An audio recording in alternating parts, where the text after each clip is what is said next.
अस्सलामुअलैकुम दोस्तों।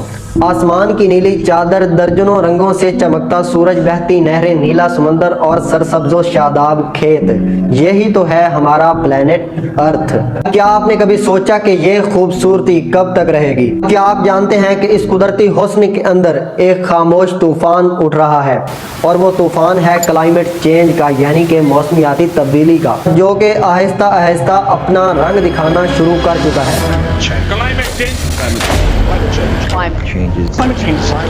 Climate change.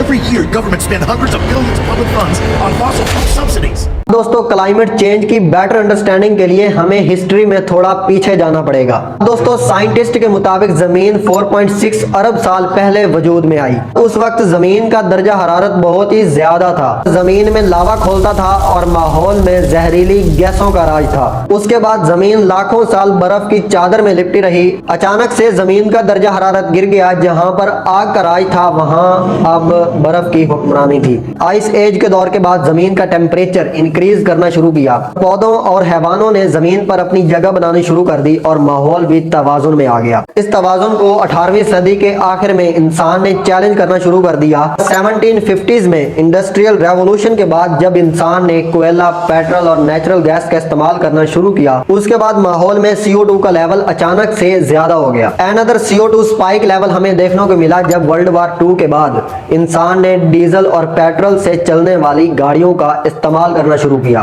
दोस्तों, 1750s और 1950s ये दो क्लाइमेट चेंज की तारीख में टर्निंग पॉइंट साबित हुए। इसके बाद दोस्तों, दुनिया की आबादी 3 गुना हो गई और लोगों ने फॉसिल फ्यूल्स का इस्तेमाल ज्यादा किया। इसकी वजह से CO2 का रिलीज ज्यादा हुआ। CO2 का लेवल जब एटमॉस्फेयर में इंक्रीज करता है तो सूरज से आने वाली रोशनी इन गैसेस में ट्रैप हो जाती है। उसकी वजह से एटमॉस्फेयर का एवरेज टेम्परेचर ज्यादा हो जाता है। इस प्रोसेस को ग्रीन हाउस इफेक्ट या ग्लोबल वार्मिंग भी कहते हैं। अगर दोस्तों आज के टेम्परेचर को प्री इंडस्ट्रियल एरा से कंपेयर किया जाए तो 1.1 डिग्री सेल्सियस इंक्रीज कर चुका है। अब आप कहेंगे कि भाई 1.1 डिग्री ही तो है, तो इससे क्या फर्क पड़ता है? हाँ जी, बिल्कुल इससे फर्क पड़ता है। इसकी वजह से ग्लेशियर्स मेल्ट हो रहे हैं, ओशंस का लेवल बढ़ रहा है और ओशंस एक्सपैंड हो रहे हैं। दोस्तों, साइंसदानों का कहना है कि 1880 से लेकर अब तक एवरेज सी लेवल 8 इंचेस तक ज्यादा हुआ है। इससे भी ज्यादा हैरानी वाली बात यह है कि इन 8 इंचेस में से 3 इंचेस पिछले 25 सालों में ज्यादा हुए हैं। अब दोस्तों बात करते हैं क्लाइमेट चेंज के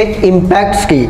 इसका इम्पैक्ट दोस्तों इन्वायरमेंट, सोसाइटी और इकोनॉमी पर भी होता है। टेम्परेचर राइज होने से हीट वेव्स प्रोड्यूस होती हैं और वेदर पैटर्न भी तब्दील होता है। इसकी वजह से इकोसिस्टम में अल्ट्रेशंस भी ऑब्जर्व की जाती हैं। आइस मेल्ट हो रही है जिसकी वजह से ओशंस का लेवल ज्यादा हो रहा है। ओशंस एक्सपैंड कर रहे हैं जिसकी वजह से लॉस ऑफ हैबिटेट हो रहा है। ओशंस का लेवल ज्यादा होने से फ्लडिंग रिस्क भी ज्यादा हो रहे हैं। दोस्तों, क्लाइमेट चेंज की वजह से एक्सट्रीम वेदर इवेंट्स देखने को मिलते हैं। इसका मतलब है कि गर्मी या सर्दी आएगी लेकिन उसकी सिवियरिटी बहुत ही ज्यादा होगी और इसमें गर्मियों का ड्यूरेशन ज्यादा होगा। क्लाइमेट चेंज की वजह से कई स्पीशीज के नापैद होने का भी खतरा होता है। क्लाइमेट चेंज की वजह से एग्रीकल्चरल लैंड डिस्टर्ब होती है और जिसकी वजह से फूड शॉर्टेज का सामना करना पड़ता है। और दोस्तों, क्लाइमेट चेंज की वजह से एयर पोल्यूशन ज्यादा होती है जिसकी वजह से इसका ह्यूमन हेल्थ के ऊपर भी काफी ज्यादा बुरा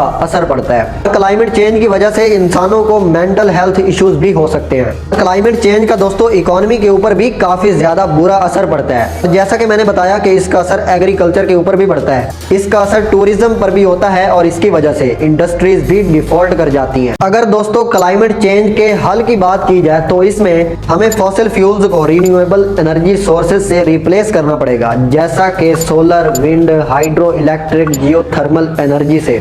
इसके बाद सेकंड आता है एफोरेस्टेशन और रीफोरेस्टेशन। इसका मतलब है कि जो हमारे पास ऑलरेडी प्लांट्स मौजूद हैं उनकी हिफाजत करना और रीप्लांटिंग करना। और इससे क्या होगा? इससे एटमॉस्फेयर में मौजूद कार्बन डाइऑक्साइड इन प्लांट्स के जरिए अब्जॉर्ब हो जाएगी और CO2 का लेवल एटमॉस्फेयर में कम हो जाएगा। इसके लिए पब्लिक ट्रांसपोर्ट को प्रमोट करना चाहिए, इलेक्ट्रिक गाड़ियां इस्तेमाल करनी चाहिए। कार्बन की खरीदो फरोख्त के ऊपर हाई टैक्सेस अप्लाई किए जाएं ताकि इसकी खरीद कम हो और इसका इस्तेमाल भी कम हो। दोस्तों, ये प्रॉब्लम्स मेजर लेवल पर होते हैं जो दिखने में छोटे लगते हैं लेकिन इनके असरात बहुत ही ज्यादा बुरे होते हैं। अब दोस्तों आपको मैं इसका हल भी बताऊंगा एक एग्जांपल के साथ कि इसको हम कैसे कंट्रोल कर सकते हैं। तो इसके हल को समझने के लिए हमें ओजोन होल की हिस्ट्री को टच करना पड़ेगा कि जब ओजोन लेयर कम हो रही थी तो कैसे हमने इसको कंट्रोल किया। दोस्तों 1990 से पहले ओजोन लेयर तेजी से कम हो रही थी। उसकी वजह यह थी कि लोग CFCs का इस्तेमाल कर रहे थे। CFCs यानी कि क्लोरोफ्लोरोकार्बन्स जो इंसान की डेली लाइफ में इस्तेमाल होता है। मिसाल के तौर पर इसको रेफ्रिजरेटर्स में भी इस्तेमाल किया जाता है। CFCs का फॉर्मूला कुछ यूं होता है CCl2F2।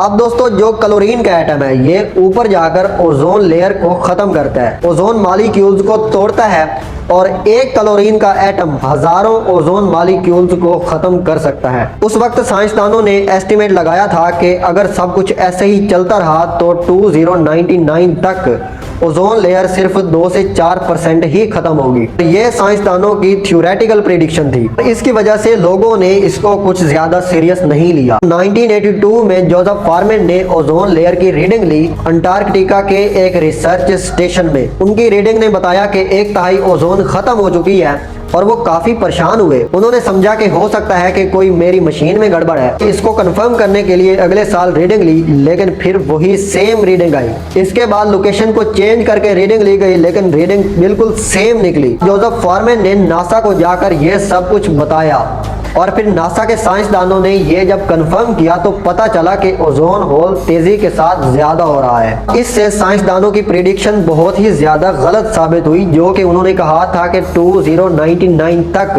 2 से 4% ही ओजोन लेयर खत्म होगी। बाय द वे आपको बताता चलूं कि ओजोन होल का मतलब ऐसा नहीं है कि वहां पर कोई होल है। उसका मतलब ये है कि ओजोन लेयर वहां पर पतली हो रही है। 1977 में इसकी रीडिंग 250 डॉप्सन यूनिट आई और फिर 1984 में इसकी रीडिंग 160 डॉप्सन यूनिट आ रही थी। हैरानी वाली बात यह थी कि ओजोन होल तेजी के साथ ज्यादा हो रहा था और इसमें अच्छी खबर यह थी कि पॉलिटिशियंस की जानिब से इस पर फौरन एक्शन लिया गया। अक़वाम मुत्तहिदा में निगोशिएशंस शुरू हो गई। एक ट्रीटी को बनाने का काम शुरू किया गया ताकि CFCs को बैन किया जा सके। दोस्तों 1987 में मॉन्ट्रियल प्रोटोकॉल बनाया जाता है जो कि फोर्स में आता है 1989 में। इस ट्रीटी को सब कंट्री साइन करते हैं। CFCs को रिप्लेस किया जाता है HFCs से यानी कि हाइड्रोफ्लोरोकार्बन्स से, जो कि ओजोन लेयर के लिए हार्मफुल नहीं है। इसके बाद दोस्तों 1990s में CFCs का इस्तेमाल कम होने लगता है। फिर भी साल 2000 में 30 मिलियन किलोमीटर स्क्वायर पर फैला ओजोन होल देखने को मिलता है। ऐसा इसलिए देखा गया कि एक्शन होने में और CFCs का लेवल कम होने में जो अरसा लगा ये सारा उसमें देखा गया। 1980 में CFCs का इस्तेमाल 8 लाख मैट्रिक टन था और 2014 में ये कम होकर सिर्फ 156 मैट्रिक टन तक आ पहुंचा। इसका मतलब 99% CFCs को एलिमिनेट कर दिया गया। यूनाइटेड नेशंस की जनवरी 2023 की रिपोर्ट के मुताबिक अगले 40 सालों में ओजोन लेयर मुकम्मल तौर पर रिकवर कर जाएगी। UK centre for ecology and hydrology की रिपोर्ट के मुताबिक CFCs को बैन करने से क्लाइमेट चेंज पर भी काफी पॉजिटिव असर देखने को मिला है। दोस्तों क्लाइमेट चेंज का भी हल यही है कि गवर्नमेंट्स को एक्शंस में आना होगा। इतने बड़े मसले को इंडिविजुअल लेवल पर हल नहीं किया जा सकता।